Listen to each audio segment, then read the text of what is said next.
ഒരു അടിപൊളി Christmas plum കേക്കാണ് തയ്യാറാക്കുന്നത്. വളരെ സിമ്പിളായിട്ട് തയ്യാറാക്കാൻ പറ്റുന്ന റെസിപ്പിയാണ്. ആർക്ക് വേണമെങ്കിലും തയ്യാറാക്കാം. ഒരുപാട് ചേരുവകളൊന്നും വേണ്ട ഇതിന് വേണ്ടിയിട്ട്. വളരെ കുറച്ച് ഇൻഗ്രീഡിയൻസ് മാത്രം മതി. അപ്പോൾ നമുക്ക് ഇതെങ്ങനെ തയ്യാറാക്കുന്നതെന്ന് നോക്കാം. അപ്പോൾ നമുക്ക് ആദ്യം ഈ കേക്കിന് വേണ്ട ഒരു കാരമൽ സിറപ്പ് തയ്യാറാക്കിയെടുക്കണം. അപ്പോൾ അതിന് വേണ്ടിയിട്ട് ഒരു പാൻ എടുത്തിട്ടുണ്ട്. ഇതിലേക്ക് നമുക്ക് 3 ടേബിൾ സ്പൂൺ പഞ്ചസാര ചേർക്കാം. ഇത് ഹൈ ഫ്ലെയിമിൽ വെച്ചതിന് ശേഷം നന്നായിട്ടൊന്ന് മിക്സ് ചെയ്തെടുക്കുക. അപ്പോൾ പഞ്ചസാര നന്നായിട്ട് ഉരുകി വരും. അപ്പോൾ നമുക്കിത് മിക്സ് ചെയ്തുകൊണ്ടിരിക്കാം. ഏകദേശം ഒരു 2-3 സെക്കൻഡ് ആകുമ്പോഴേക്കും പഞ്ചസാര ഇതുപോലെ ഒന്ന് ഉരുകി തുടങ്ങും. നന്നായിട്ട് ഇത് ഉരുകി വരണം.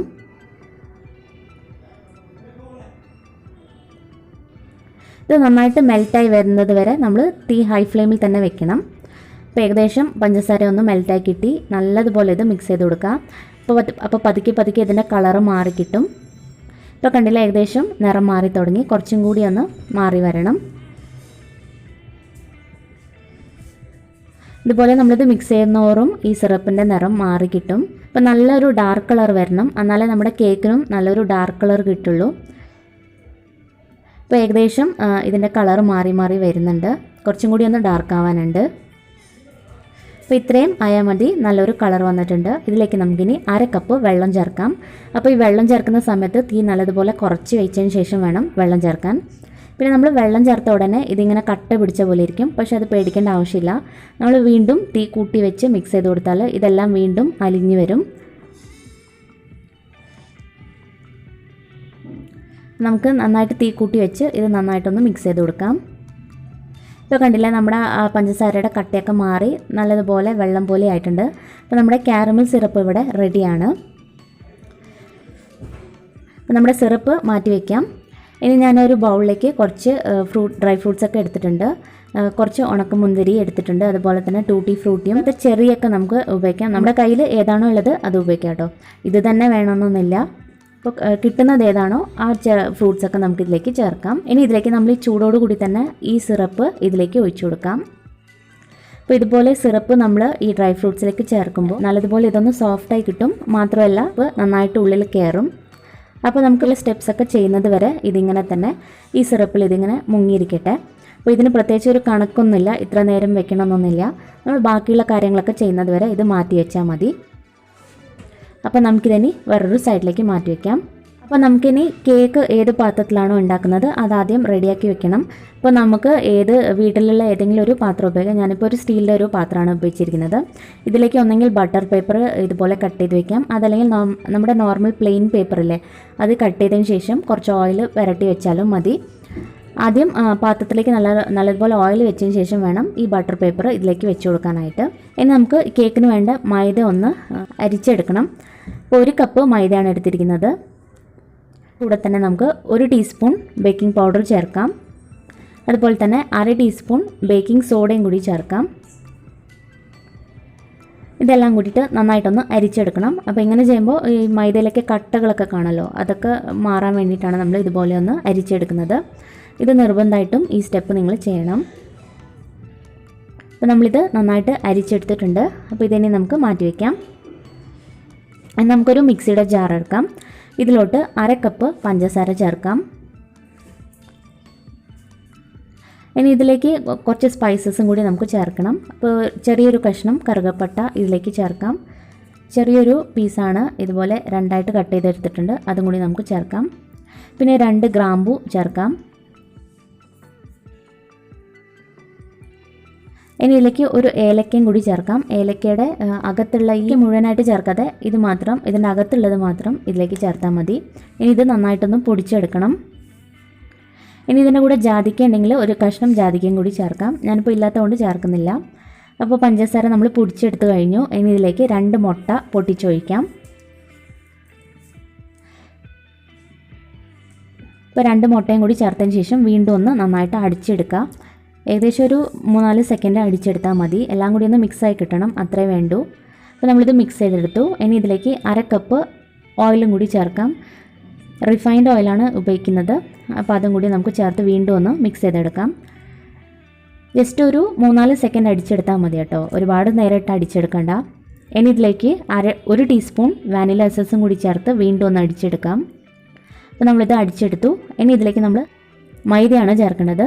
അപ്പോൾ മൈദയും ബേക്കിംഗ് പൗഡറും ബേക്കിംഗ് സോഡയൊക്കെ ചേർത്ത് നമ്മൾ നേരത്തെ റെഡിയാക്കി വെച്ചിരിക്കുന്ന മൈദയുടെ കൂട്ട് കുറേശ്ശെ ആയിട്ട് വേണം ചേർക്കാനായിട്ട്. പകുതി നമുക്ക് ആദ്യം ചേർത്തൊന്ന് അടിച്ചെടുക്കാം. അതിനുശേഷം ബാക്കിയുള്ളതും കൂടി ചേർത്ത് വീണ്ടും ഒന്ന് അടിച്ചെടുത്താൽ മതി.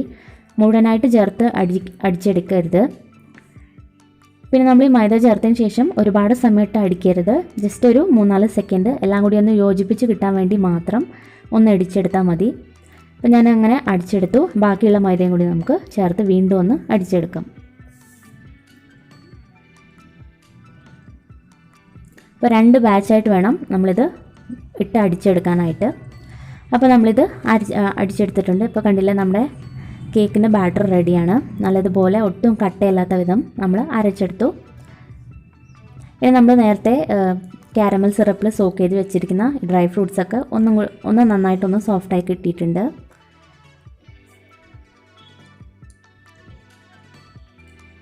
ഇനി ഇതിലേക്ക് കുറച്ച് കാഷ്നട്ടും കൂടി ചേർക്കുന്നുണ്ട്. അപ്പോൾ കാഷ്നട്ടും ബദാമൊക്കെ നമുക്ക് ചെറുതായിട്ട് കട്ട് ചെയ്ത് ഇതുപോലെ മൈദയിലിട്ടൊന്ന് മിക്സ് ചെയ്ത് ചേർത്ത് കൊടുക്കാം.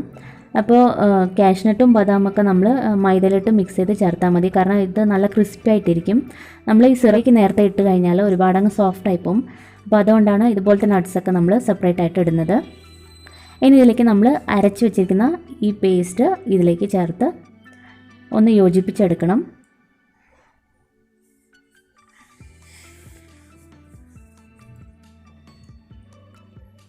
ഇതിൻ്റെ കൂടെ തന്നെ നമ്മൾ മൈദയിലിട്ട് മിക്സ് ചെയ്ത് വെച്ചിരിക്കുന്ന നട്ട്സും കൂടി ചേർക്കാം.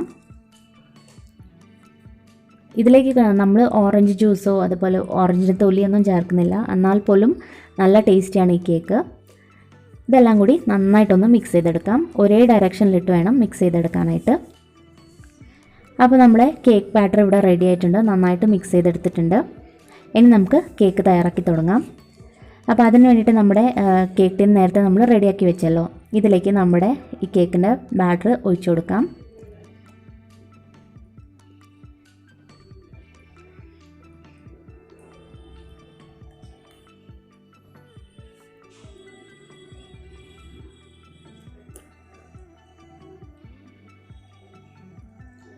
അപ്പോൾ ഈ കേക്കിൻ്റെ ബാറ്റർ നന്നായിട്ട് ഒഴിച്ചതിന് ശേഷം ഈ പാത്രം ഇങ്ങനെ ഒന്ന് ടാപ്പ് ചെയ്ത് കൊടുക്കണം. അപ്പോൾ നന്നായിട്ട് തന്നെ ടാപ്പ് ചെയ്യണം, എന്നാലേ ഇതിലുള്ള എയർ ബബിൾസ് മുഴുവനും മാറി കിട്ടുള്ളൂ. അപ്പോൾ നന്നായിട്ടിത് ഇതുപോലെ തന്നെ ഒന്ന് ടാപ്പ് ചെയ്തെടുക്കാം. അപ്പോൾ നമുക്കിനി ഇതിൻ്റെ മുകളിൽ കുറച്ച് ഡ്രൈ ഫ്രൂട്ട്സും കൂടി ചേർത്ത് ഒന്ന് ഡെക്കറേറ്റ് ചെയ്തെടുക്കാം. അപ്പോൾ ഇതൊക്കെ ഓപ്ഷണലാണ് കേട്ടോ, നിങ്ങൾക്ക് വേണമെങ്കിൽ ചെയ്താൽ മതി. ഒരു ഭംഗിക്ക് വേണ്ടിയിട്ടാണ് നമ്മളിതൊക്കെ ചെയ്യുന്നത്. ഞാൻ കുറച്ച് കാഷ്നട്ടും കിസ്മിസും ആണ് ചേർക്കുന്നത്. നിങ്ങൾക്ക് ഇഷ്ടമുള്ള ഡ്രൈ ഫ്രൂട്ട്സ് ഇതിൻ്റെ മുകളിലേക്ക് വെച്ച് കൊടുക്കാം. അപ്പോൾ നമ്മളിത് സെറ്റാക്കി എടുത്തു. ഇനി നമുക്ക് ബേക്ക് ചെയ്തെടുക്കാം. അപ്പോൾ അതിന് വേണ്ടിയിട്ട് ഒരു പ്രഷർ കുക്കറാണ് എടുക്കുന്നത്. ഇതിലേക്ക് നമ്മൾ ഉപ്പൊന്നും ചേർക്കുന്നില്ല കേട്ടോ. ഉപ്പ് ചേർക്കാതെ വെറും കുക്കറിൽ വെച്ചിട്ടാണ് ഇത് ബേക്ക് ചെയ്തെടുക്കുന്നത്. ഞാൻ സാധാരണയായിട്ട് എപ്പോഴും ഇതുപോലെയാണ് ചെയ്യാറുള്ളത്. ഇതുപോലത്തെ ഏതെങ്കിലും ഒരു ചെറിയ പാത്രം ഇതിൻ്റെ അടിഭാഗത്ത് വെച്ച് കൊടുക്കാം. ഒരു സ്റ്റാൻഡ് പോലെയാണിത്. ഇതിനെ അടച്ചു വെച്ച് നല്ല ഹൈ ഫ്ലെയിമിലിട്ട് ഇതൊന്ന് ചൂടാക്കി എടുക്കണം.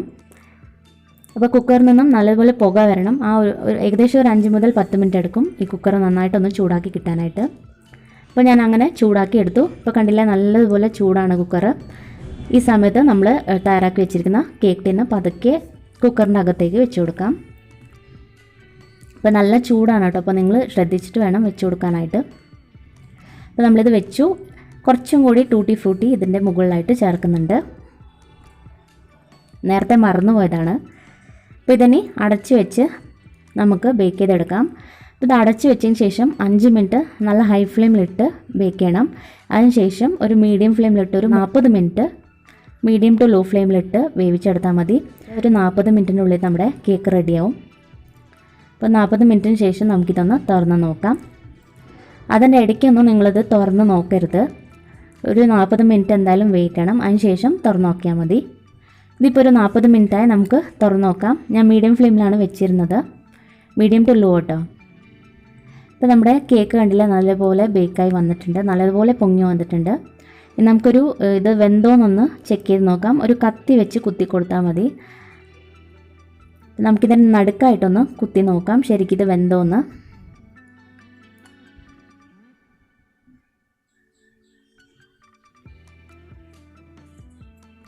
ഇപ്പോൾ കത്തി നല്ല ക്ലീൻ ആയിട്ടാണ് കിട്ടിയിരിക്കുന്നത്. എല്ലാ സൈഡ്സും ഇതുപോലെ ഒന്ന് കുത്തി നോക്കുക. നല്ല ശരിക്കും ഇത് വെന്തോന്ന് നമുക്ക് അറിയാൻ പറ്റുള്ളൂ. അപ്പോൾ ഇത് വെന്തിട്ടുണ്ട്.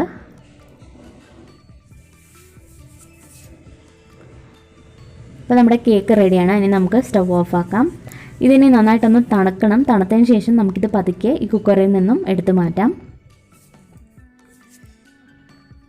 അപ്പോൾ ഞാനിത് കുക്കറിൽ നിന്നും എടുത്ത് മാറ്റി. ഇപ്പോഴും നല്ല ചൂടാണ്.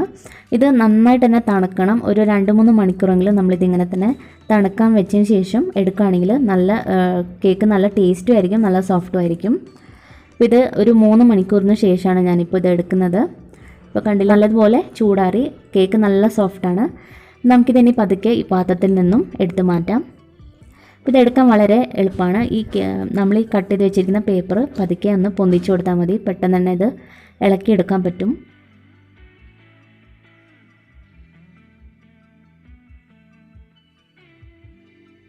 അപ്പോൾ ഇങ്ങനെ പൊന്തിച്ച് എടുത്താൽ മതി. അപ്പോൾ ഇതിൻ്റെ പാത്രത്തിൻ്റെ അടിഭാഗം ഇതുപോലെയാണ് ഇരിക്കുന്നത്. ആ പേപ്പറിൻ്റെ സൈഡിൽ കൂടെ കുറച്ച് വിട്ട് വന്ന മാവാണ് ഇതിങ്ങനെ ഒട്ടിപ്പിടിച്ചിരിക്കുന്നത്. ഒട്ടും തന്നെ പാത്രത്തിലൊന്നും ഒട്ടിപ്പിടിക്കില്ല. അപ്പോൾ ഇതുപോലെ ചെയ്താൽ മതി. അപ്പോൾ ഇനി നമുക്ക് ഈ പേപ്പർ ഒന്ന് എടുത്ത് മാറ്റാം.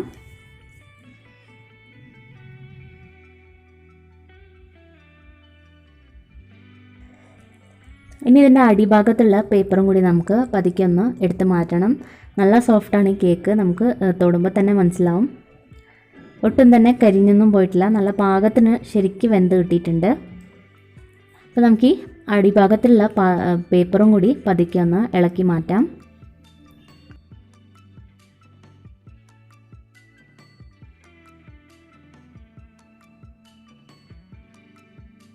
കരിഞ്ഞൊന്നും പോയിട്ടില്ല. അപ്പോൾ വളരെ സിമ്പിളല്ലേ ഈ കേക്ക് തയ്യാറാക്കാനായിട്ട്. ഒരുപാടൊന്നും നമുക്ക് ഇൻഗ്രീഡിയൻസ് ഒന്നും വേണ്ട. വളരെ സോഫ്റ്റായിട്ട് നല്ല ടേസ്റ്റി ആയിട്ടുള്ള കേക്ക് നമുക്ക് തയ്യാറാക്കിയെടുക്കാൻ പറ്റും. ശരിക്കും പറഞ്ഞാൽ നമ്മൾ ബേക്കറിയിൽ നിന്നൊക്കെ മേടിക്കുന്ന ആ കേക്കിനേക്കാളും നല്ല ടേസ്റ്റിയാണ് നമ്മൾ വീട്ടിൽ ഇതുപോലെ തയ്യാറാക്കിയെടുക്കുമ്പോൾ. അപ്പോൾ നിങ്ങൾ ഉറപ്പായിട്ടും ഈ ക്രിസ്മസിന് ഈ കേക്ക് എന്തായാലും ഒന്ന് ട്രൈ ചെയ്ത് നോക്കണം. നമ്മൾ ഓറഞ്ച് ജ്യൂസോ ഒന്നും ചേർക്കാതെ തന്നെ നല്ല ടേസ്റ്റിയാണ്. അപ്പോൾ ഞാനിത് കട്ട് ചെയ്ത് കാണിച്ചു തരാം. കണ്ടല്ലോ, നല്ല സോഫ്റ്റാണ്. ടെക്സ്ചർ നിങ്ങൾക്ക് കണ്ടാൽ തന്നെ മനസ്സിലാവും. അത്രയും സോഫ്റ്റാണ്, നല്ല ടേസ്റ്റുമാണ് ഈ കേക്ക്.